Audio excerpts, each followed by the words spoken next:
Des anciens combattants en colère. Après 2 semaines d'impasse, la crise budgétaire au Congrès n'en finit pas et de nombreuses agences gouvernementales restent fermées. Pour cet ancien de la guerre du Golfe, dépendant des aides sociales, cela veut dire pas de chèque en vue. Je suis inquiet car je suis en invalidité à 100% et je me demande comment je vais faire pour être payé le mois prochain. J'espère que...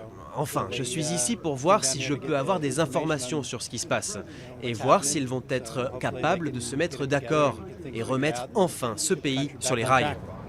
Remettre le pays sur les rails et le gouvernement en route n'est pas le seul dossier sur lequel le Congrès doit se mettre d'accord.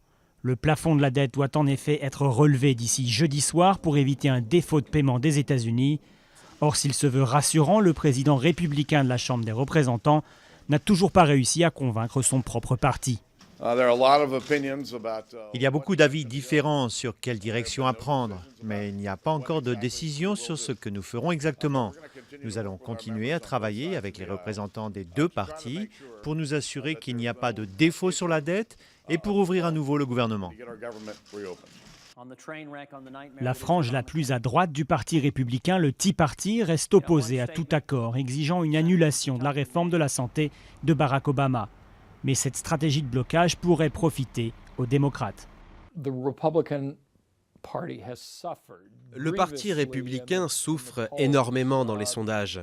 Seulement 28% des Américains auraient d'eux une opinion favorable.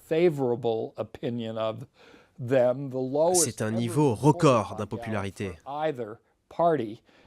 Faute d'accord sur le budget et la dette, la punition risque d'être dure. Un défaut de paiement des États-Unis pourrait entraîner une chute vertigineuse des marchés financiers et diminuer encore plus la crédibilité de la classe politique américaine.